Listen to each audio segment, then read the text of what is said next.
बागमती नदी के बीचों बीच स्थित यह गांव, आप तस्वीरों में साफ तौर पे देख सकते हैं कि बागमती नदी किस तरह से उफान पे आई और इस गांव को पूरी तरह से चपेट में ले ली।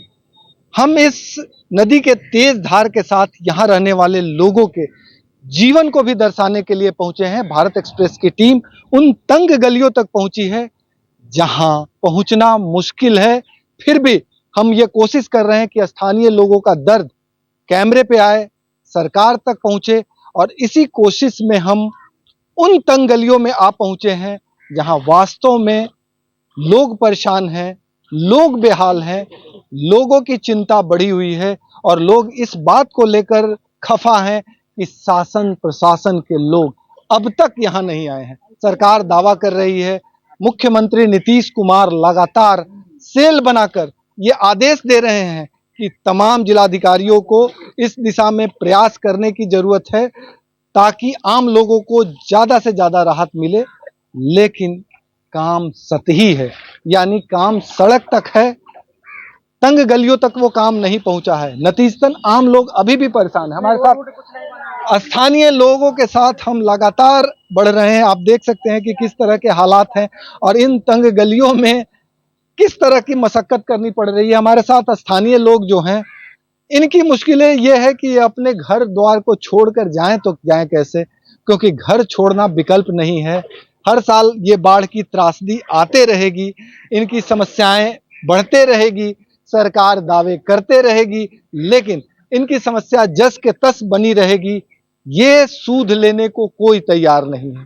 दावे किए जाते हैं और इस तरह से मदद के नाम पर जो हाल है, आप तस्वीरों में साफ तौर पे देख सकते हैं कि क्या हाल है।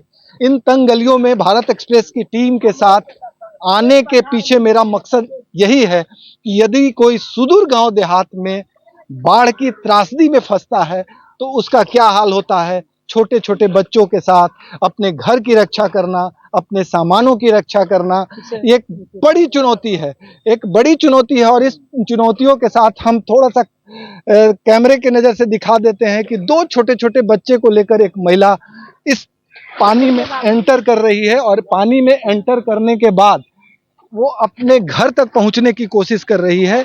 आप साफ तौर पे देख सकते हैं। और उसी कोशिश में इधर देखिए, इधर दो बच्चों के साथ एक माता अपने सामान के लिए आई हैं। आप थोड़ा सा आगे आइए। आप छोटे छोटे बच्चे को लेके पानी में क्यों घुस गई हैं? क्यों आए हो मम्मी के साथ? डूब नहीं जाओगे? ऐसे ही डूब गए हैं कि क्यों आई हैं? सामान खिलावे, सामान दह गया तो सामान दह गया। है, बचपन को लेके क्यों आ गई हैं? कन्हा पर धर के ले ली। कंधे पर रख के। आप समझ सकती हैं कि एक माँ किस तरह से अपनी जान तो जोखिम में डाल ही रही है, अपने बच्चे की जान भी जोखिम में डाल रही है। हम और तस्वीरों में दिखा रहे हैं। देखिए, एक माँ वहां दो बच्चों के साथ है। इन तंग गलियों में बारिश की जो स्थिति होती है, बाढ़ की जो विभीषिका होती है, उस त्रासदी के बाद तंग गलियों में क्या हालात होते हैं, भारत एक्सप्रेस की टीम इसी बात की पड़ताल के लिए एकदम से बाढ़ के विभीषिका के बीच एंटर की है। आप देखिए, वो महिला जो है वो किस तरह से अपने बच्चे को लेके आगे बढ़ रही हैं और किस तरह से अपनी जान को जोखिम में डाली हुई हैं। किस तरह से वो आगे बढ़ रही हैं और अपने गंतव्य स्थान यानी अपने वो घर, जो घर छोड़कर वो जा चुकी हैं, सड़क पर रहने को मजबूर हैं, उन्हीं घरों को ढूंढने, उस घर के निशान को जानने वो एंटर कर रही हैं। आप तस्वीरों में कुछ एक शख्स और जा रहे हैं, ये भी जा रहे हैं, शायद इनका भी घर उधर ही है। और देखिए कि किस तरह से ये पूरा घर डूब चुका है और घर के हालात क्या हैं, ये देखिए तस्वीरों में। ये जो घर है, कमोबेश मुजफ्फरपुर सीतामढ़ी के तमाम इलाकों का यही हाल है।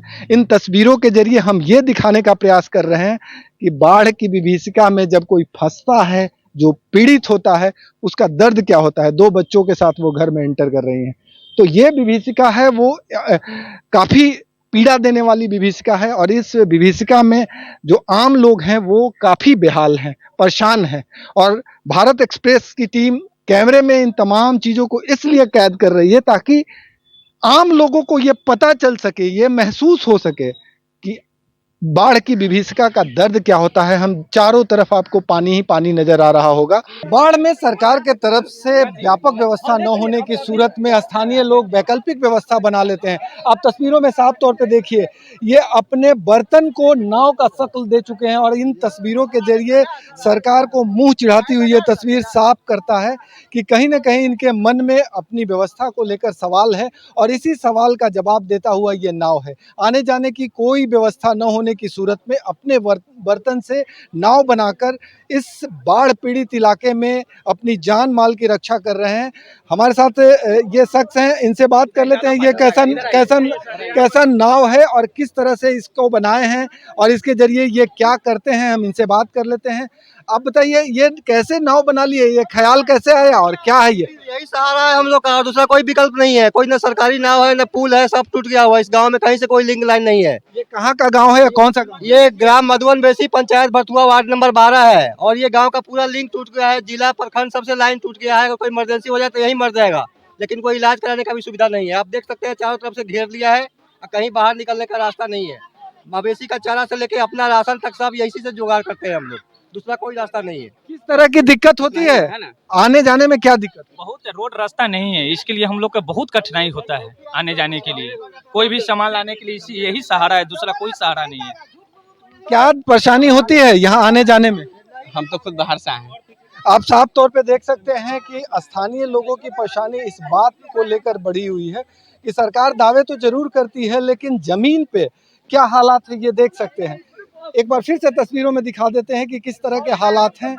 एकमात्र सहारा है अपना, जो खुद का वैकल्पिक व्यवस्था बना के नाव, अपने ही बर्तन से नाव बना के ये किसी तरह से इस सहारे का इस्तेमाल करके जीविकोपार्जन के जो साधन हैं, जीवन रक्षक दवाइयां हैं, उन तक पहुंचने के लिए यही एक मार्ग है। बाढ़ पीड़ितों के साथ भारत एक्सप्रेस की टीम वहां पहुंचने वाली है जहां भारतीय वायुसेना का हेलीकॉप्टर क्रैश हुआ है। बाढ़ पीड़ितों की मदद के लिए भारतीय वायुसेना का जो हेलीकॉप्टर बिहार में लोगों को राहत पहुंचा रहा था, वही हेलीकॉप्टर यहाँ क्रैश किया है। कहाँ पे ये क्रैश किया है और क्या? ग्राम मधुवन बेसी में सर, ग्राम मधुवन बेसी, थाना और जिला मुजफ्फरपुर। आने के लिए कोई दूसरा साधन नहीं है और ये तमाम लोग जो है वो धीरे धीरे हेलीकॉप्टर तक ले जा रहे हैं और भारत एक्सप्रेस की टीम ये सुनिश्चित करने में जुटी है कि हेलीकॉप्टर तक रेस्क्यू ऑपरेशन में किस तरह की दिक्कतें आ रही है। जब स्थानीय लोग इस इलाके से आने जाने के सारे रास्ते खो चुके हैं, अपने वैकल्पिक व्यवस्था के जरिए बाजार तक पहुंचते हैं या अपने जीवन रक्षक दवाइयां लेते हैं, वैसे ही लोगों क्या दिक्कत होती है? सर एक नमक लाने के लिए कोई उपाय नहीं है सर, जानते हैं सर। एक राशन पानी सब बुर गया, पुल भी नहीं है सर। मेरे गांव में पुल होना चाहिए सर। हम लोग 4 जवानों को बचाए, जो पायलट के, जो 4 जवानों को बनाए, वायुसेना के बचाए सर। हेलीकॉप्टर गिरा था तो क्या हुआ था? कोई आप लोगों में से कोई थे जो सबसे पहले दौड़ के गए थे? जी सर, हेलीकॉप्टर गिरा तो उस ये क्या कहते हैं सिमर के पेड़ में लगा सर, उससे पंखी टूट गया, गिरा। हम लोग 4 जवान गए, नाव में बैठाए सर।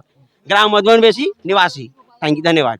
आपने सुना, ये स्थानीय लोग जो हमें भारत एक्सप्रेस की टीम कैमरामैन राकेश के साथ जो उस हेलीकॉप्टर तक ले जा रहे हैं, जो भारतीय वायुसेना का हेलीकॉप्टर रेस्क्यू में लगा था और साथ ही बाढ़ पीड़ितों को राहत पहुंचाया था, उसी हेलीकॉप्टर के क्रैश होने के बाद इलाके में सनसनी फैली हुई है, क्योंकि इस वायुसेना के हेलीकॉप्टर के जरिए एक तरह से कहें लोगों को राहत मिल रही थी, खाने पीने की सामग्री प्राप्त हो रही थी। लेकिन अचानक से हेलीकॉप्टर गिर जाने के बाद जो हालात बने हैं, उसके बाद जो स्थानीय लोगों का हुजूम है, वो चारों तरफ से हेलीकॉप्टर तक पहुंचने का प्रयास कर रहा है। ये तस्वीरें भारत एक्सप्रेस पर आपको एक्सक्लूसिव है, क्योंकि भारत एक्सप्रेस की ये कोशिश हो रही है कि बाढ़ प्रभावित इलाके में आम लोगों की जिंदगी कैसे होती है। आप देख सकते हैं कि लगातार जल स्तर बढ़ रहा है और इस जल स्तर बढ़ते हुए जल स्तर में भारत एक्सप्रेस की टीम ये कोशिश कर रही है कि कम से कम उस हेलीकॉप्टर तक पहुंचा जाए और ये स्थानीय लोगों की मदद से हम हेलीकॉप्टर के पास तक पहुंचने का प्रयास कर रहे हैं। जल स्तर काफी बढ़ा हुआ है और ये पूरा इलाका डूबा हुआ है। पुल भी नहीं है। एक पुल या पुलिया न होने की वजह से जो स्थानीय लोग हैं या तो तैर कर जाते हैं या फिर अपने वैकल्पिक नाव के जरिए वो कनेक्टिंग शहर तक पहुंचते हैं। ऐसी स्थिति में यदि तबीयत किसी की खराब हो जाए, आपदा की स्थिति हो जाए, तो किस तरह की मशक्कत करनी पड़ेगी, इन तस्वीरों के जरिए आप देख सकते हैं। और हम अपने पूरे रास्ते को कैमरे में इसलिए कैद करना चाहते हैं ताकि बिहार सरकार को ये पता चल सके, केंद्र सरकार को ये पता चल सके कि बिहार में अभी भी वो दुर्गम इलाका है, वो कठिन परिस्थिति वाला इलाका है जहां लोग जीने को मजबूर हो जाते हैं। इन तस्वीरों के जरिए आप साफ तौर पे देख सकते हैं। मैं धीरे धीरे बढ़ रहा हूं और आप बताइए क्या कहना है। जैसे सर राम सूरत राय जी मतलब 10 साल से कह रहे हैं यहाँ से नमक रोटी खाए सर, 10 साल से कह रहा है कि मैं पुल बना दूंगा, पुल बना दूंगा, लेकिन अभी तक उसने पुल के कोई निदान नहीं किया है सर। हम लोग डूब रहे हैं, देख रहे गांव सब दह गया सर, खेती बाड़ी कुछ नहीं है, नमक लाने के लिए सर उपलब्ध नहीं है, लेकिन अराई क्षेत्र के है, बोछा में रहते हैं सर, मुझे एक पुल नहीं बना दिया सर। थैंक यू, धन्यवाद। विषम परिस्थिति को दिखाने के पीछे एकमात्र मूल उद्देश्य है कि हम ज्यादा से ज्यादा तथ्यों को दिखा सके, बाढ़ पीड़ितों की पीड़ा को दिखा सके। और इसी पीड़ा को दिखाने के लिए हम मुजफ्फरपुर के औराई इलाके में आए हैं जहां हेलीकॉप्टर गिरा है और इस हेलीकॉप्टर के गिरने तक पहुंचने के लिए बहुत विषम परिस्थितियों का सामना करना पड़ रहा है। लेकिन भारत एक्सप्रेस की टीम इसे कैमरे में कैद करना चाहती है और यह सुनिश्चित करना चाहती है कि आखिर यह अचानक हेलीकॉप्टर गिरा कैसे, वो कौन सी ऐसी परिस्थिति बन गई जिसकी वजह से हेलीकॉप्टर गिर गया। हालांकि स्थानीय लोगों ने हेलीकॉप्टर गिरने के बाद तत्काल अपने तरफ से प्रयास किए, जो पायलट थे उसको बचा के बाहर निकालने की कोशिश की। तो ये कहा जा सकता है, अब आपको कैमरे में हेलीकॉप्टर का वो विजुअल दिख रहा होगा जो बीच भंवर में गिरा हुआ है। ये खास और एक्सक्लूसिव तस्वीर भारत एक्सप्रेस पर, और इतनी विषम परिस्थिति को झेलते हुए हम आगे बढ़ रहे हैं क्योंकि यहाँ पहुँचने के लिए कोई साधन नहीं है। पुलिस की ओर से, सेना की ओर से यहाँ तक नाव से भी आने की व्यवस्था की है। बाढ़ की विभीषिका शुरू होते ही आम लोगों को ऊंचे स्थान तक पहुंचा दिया जाता है, लेकिन क्या सरकार कभी इस बात की चिंता करती है कि जिन लोगों को नीचे स्थान से ऊपर स्थान तक लाया जाता है, उनके जान माल के साथ साथ उनके घर में पड़े सामानों की रक्षा कैसे हो। भारत एक्सप्रेस की टीम अपने सहयोगी कैमरामैन राकेश के साथ उसी दुर्गम इलाके में आई है और इस इलाके में ये देखने आई है कि आखिर जो लोग नीचे स्थान से ऊंचे स्थान तक जाते हैं उन्हें अपने घर की क्या क्या चिंताएं होती है, क्योंकि वो घर पूरी तरह से छोड़ देते हैं, अपने साजो सामान के साथ घर को पूरी तरह से असुरक्षित छोड़ देते हैं और असुरक्षित घर में कई तरह की परेशानियां हो सकती है, इस बात की चिंता सताती है। और ये स्थानीय लोग ऊंचे स्थान पे तो जरूर मौजूद रहे, लेकिन ऊंचे स्थान से इनका पूरा ध्यान इनके घर पे है और ये अपने घर को देखने के लिए बार बार इसी तरह से सैलाब के बीच एंटर करते हैं और ये तय करते हैं कि उनका घर सुरक्षित है या पूरी तरह से असुरक्षित हो गया है। एक रोचक ये जानकारी ये मिल रही है, लगातार ऐसे अवसरों का फायदा उठाकर चोरों का गिरोह ऐसे जलमग्न घरों में एंटर करते हैं, वहां से सामान चोरी करते हैं। तो जो लोग इस आपदा की स्थिति में घर छोड़ के बाहर जाते हैं उन्हें इस बात की चिंता सताई रखती है। अब तस्वीरों में देखिए, ये पानी का टंकी भी बना हुआ है, चौकी उलट के बाहर तैर रहा है और चारों तरफ जलमग्न है। तो भारत एक्सप्रेस की टीम कुछ स्थानीय लोगों के, चाची ये आगे कितना पानी है? चारों तरफ पानी? हाँ, इधर तो डूब जाएंगे ना, ये रास्ते चाहिए। वो पूरा इलाका जलमग्न हो चुका है। आप बताइए कि सरकार कुछ ध्यान दे रही है कि ऐसे ही छोड़ दी है? ध्यान देता तो ऐसा होता ही नहीं ना। हम लोग को ये क्या है, इधर का रास्ता भी नहीं है, एक तो बारिश होने के बाद भी हम लोग बहुत ठेवना पानी हेल के जाना पड़ता है। कम से कम मेरा अभी 21 हो गया, 21 साल उम्र हो गया, अभी तक मेरा गांव में भी तक रोड ही नहीं बना। कोई भी जो भी नेता लोग है वो भी आता है, देखता है, उसके बाद चला जाता है। बारिश होने के कारण भी बहुत ठेवना पानी हिलना पड़ता है। ये तो बाढ़ आ भी है अभी तो, और ये पूरा ये डूबा था, यहाँ से यहाँ बहुत 6 फीट पानी ही था, पूरा घर में ही पानी था, पूरा घर में पानी था। चोर भी इंटर कर जा रहा है? जी रात को। कैसे क्या होता है? अब वो तो रात में अब पता नहीं नाव से आते हैं, अब किस गांव में जाते हैं, हल्ला जब होते हैं तो हम लोग अपना अपना सामान देखने के लिए वहाँ से चल पड़ते हैं। कितनी बड़ी चुनौती है। ऐसे तो आप लोग सड़क पे हैं, लेकिन फिर आके देखना पड़ता है पानी में घुस। सामान भी देखना पड़ता है, सब सामान नहीं देखेंगे तो वही बचा है। सरकार तो दे नहीं रहे हैं जो हम लोग खाएंगे। सरकार दे नहीं रही है। एक महिला फिर अपने सामान की रक्षा के लिए वो एंटर कर रही हैं। आप तस्वीरों में देखिए, भारत एक्सप्रेस की टीम एकदम से सुदूर गांव देहात के बाढ़ की विभीषिका को कैमरे में कैद करने पहुंची है और ये तस्वीरें साफ कर रही है कि कहीं ना कहीं लोगों के दिलो दिमाग में इस बाढ़ का खौफनाक मंजर है। हम इन घरों के हालात दिखाते हैं, किस तरह से पूरी तरह, हालांकि पानी थोड़ा डाउन हुआ है और जो ये घर बने पड़े हैं ये पूरी तरह से कीचड़ से भर गया है। आप तस्वीरों में साफ तौर पे देख सकते हैं कि किस तरह के हालात है और किस तरह से लोग अपने घर को त्याग कर सड़क पर, यानी एनएच ही एकमात्र सहारा है और इस एनएच पे जिंदगी तो गुजार रहे हैं, लेकिन दोबारा जब वो घर लौटेंगे तो क्या हालात होंगे। आप ये मंजर देखिए, ये पूरा घर जलमग्न था, लेकिन अब थोड़ा पानी घटा है। अब इन लोगों को इस बात की चिंता है कि जो हमारे घर में रखे सामान हैं वो सुरक्षित हैं या नहीं हैं, और ये तमाम लोग ये तय करने के लिए एंटर किए हैं। भारत एक्सप्रेस की टीम के साथ ये स्थानीय लोग अपने अपने घरों की रक्षा के लिए आए हैं और ये तय करने आए हैं कि जो चोरों का आतंक है वो आतंक तो नहीं इनके घर पे हाथ सफाई कर डाल। बताइए, क्या लग रहा है, घर सब सुरक्षित है कि कुछ अंतर आया है? आप बताइए कुछ। जी सर, घर के तो डैमेज है, ये है वो तो देखिए रहे हैं, कंट्रोल है। आप एक गली में हम घुसे हैं, ये पूरा इलाका जलमग्न था, हालांकि वाटर लेवल डाउन होने की वजह से आप देख सकते हैं कि किस तरह से काफी क्षति हुई है और इस क्षति को आप समझ सकते हैं। एक गरीब का दर्द जो किसी तरह से जीवन बसर करता है और सरकार इस ओर कोई ध्यान देने को तैयार नहीं है। यहाँ तक राहत सामग्री पहुंचने की बात तो दूर, किसी ने सूद लेने की कोशिश नहीं की है। इसके बावजूद भारत एक्सप्रेस की टीम यहाँ पहुंची है। सरकार के कोई नुमाइंदे आए हैं यहाँ? कुछ नहीं आया है। ना अभी फंड अभी नहीं आया कुछ।